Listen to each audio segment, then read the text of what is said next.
श्रमगीता meditation श्रम अध्याय 10वा श्रम प्रतिष्ठा मुक्त अभंग पहिला श्रमासम नसे पवित्र जगी योग अथवा प्रयोगी श्रद्धेने मिळे ज्ञान श्रमसह्य नित्य विज्ञान। श्रमगीता जी आहे ते आपल्याला अनेक गोष्टी शिकवते।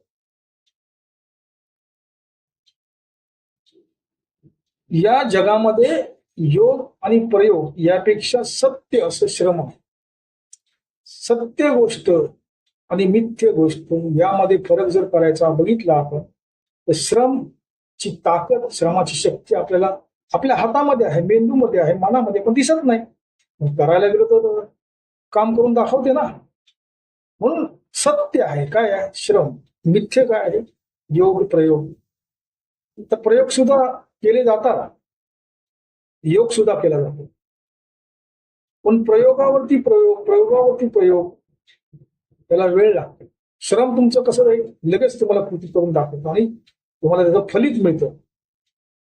म्हणून श्रम जे आहे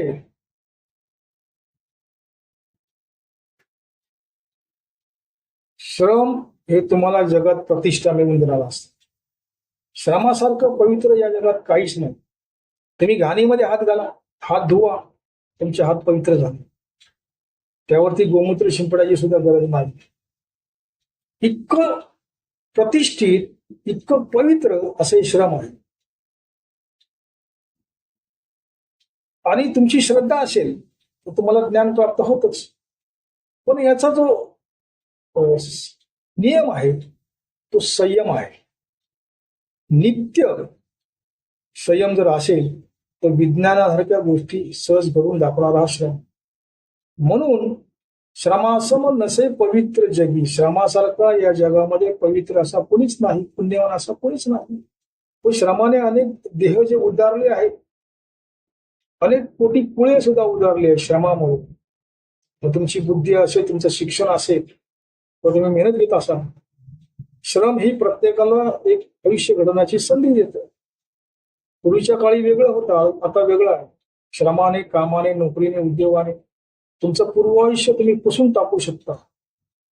कोण होता असं तू काय झालास हे सांगायची गरज नाही, श्रम घडून दाखवतो तुम्हाला मी कोण होतो आणि ते काय झालं। आता मी कोण आहे ते बघा आणि त्यानुसार मला सलाम करा, सॅल्यूट करा। आताच जग काय आहे, पैसा पैसा असेल, तुम्ही श्रीमंत असेल तर तुम्हाला जग नमस्कार करता, चमत्कार तुम्ही दाखवलेला असतो पैसे कमावून। एक सुवर्ण संधी श्रम तुमच्या आयुष्यात देतो। तुम्ही कोणत्याही क्षेत्रात राहा, तुम्ही आधी कोण होता याला श्रमाच्या गोष्टीने अजिबात महत्व नाही। तुम्ही आता काय करता, तुम्ही आज काय करता, उद्या सुद्धा श्रम बघत नाही। आज तुम्ही काय केलं ते सुद्धा बघत नाही, आज काय करता तुम्ही। तुमच्याकडे आज नोकरी आहे का, तुमच्याकडे आज उद्योग आहे का, तुम्ही बिझनेसमॅन आहे का, तुमच्याकडे पैसा आहे का, आजची स्थिती काय आहे। म्हणजे काल आणि उद्या ते श्रमाच्या दृष्टीने मिथ्य आहे, खोटं आहे। आज काय करा तुम्ही, आज कामाला गेलात का, घरी बसून आराम केला, आणि जर तुम्ही काम करता, नोकरी करता, परिश्रम करता तर तुम्ही पवित्र आपोआप होता। एवढी जबरदस्त शक्ती पॉवर या श्रमात आहे।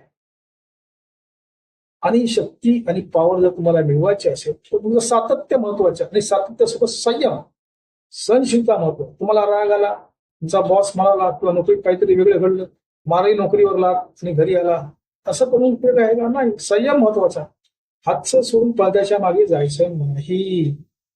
नाही माझ्या हातात अशी पॉवर आहे की मी कोणती नोकरी करू शकतो। अरे पण तुला नोकरी मिळतं, पगार तेवढा मिळणार आहे का, थोडं तुला ऐश्वर्य मिळणार आहे का, आहे ती संपत्ती तुम्ही ठेवणार का राखून, ती उडवून टाकणार, फुंकून टाकणार।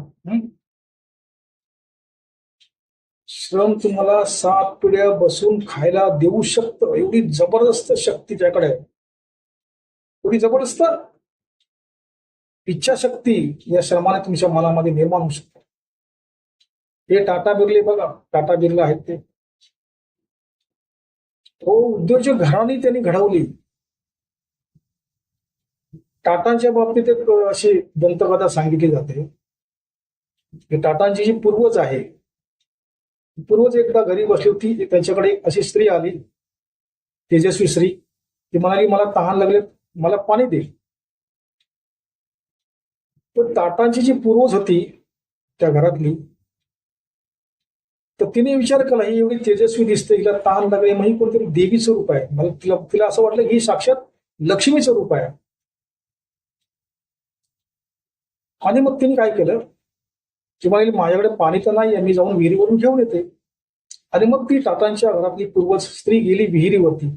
तिने तिथं विचार केला, ती जेव्हा तेजस्वी स्त्री आली देवीच्या रूपाने, तिला जर मी पाणी दिलं तर निघून जाईल आणि आमच्या घरातली लक्ष्मी निघून जाईल आणि आम्ही गरीब होऊ. म्हणून त्या टाटांच्या घरातल्या पूर्वज स्त्रीने त्या विहिरीत जीव दिला. आणि इकडे काय झालं, जी देवी, जी तेजस्वी स्त्री आलेली देवीसारखी, ती तिथे तिची वाट बघत राहिली. तिने अजूनही वाट बघते, म्हणून तर टाटा श्रीमंत आहे, म्हणून तर टाटाकडे पैसा आहे. अशी दंतकथा. आता यावर कितपत विषय ठेवायचा हा ज्याचा त्याचा प्रश्न आहे, परंतु दंतकथा ही अशा बनतात. अशी दंतकथा निर्माण व्हायला तुमच्या हातात तेवढी शक्ती लागते, तेवढी मेहनत लागतो. आणि असं घडण्यासाठी तुमच्या मनाची शक्ती आणि तुमचं जे आहे मेंदू, ते तुम्हाला जबरदस्त पाजळावं लागतं. थकून चालत नाही. गरिबी येते जाते, श्रीमंती येते जाते. हे जे उद्योजक आहेत आता, ते पूर्वी गरीबच होते. अनेक जण तर झोपडीत राहिलेले आहेत. अंबानी आहेत ते तिकडे मरीन लाईन्स चर्चगेटला एका साध्या खोलीत राहायचे. जगातले भारतातले उद्योगपती आहेत. टाटांचं सुद्धा काय आहे तेच आहे. अडाणी आहेत, ते सुद्धा सायकलवरून वस्तू विकायचे. हे श्रीमंत कोण आकाशातून पडलेले नाही, तो इथंच निर्माण झाल्याने इथंच त्यांनी श्रीमंती मिळवलेली आहे. पैशासाठी, नोकरीसाठी आणि लक्ष्मी टिकावी यासाठी एक टेक्निक आहे.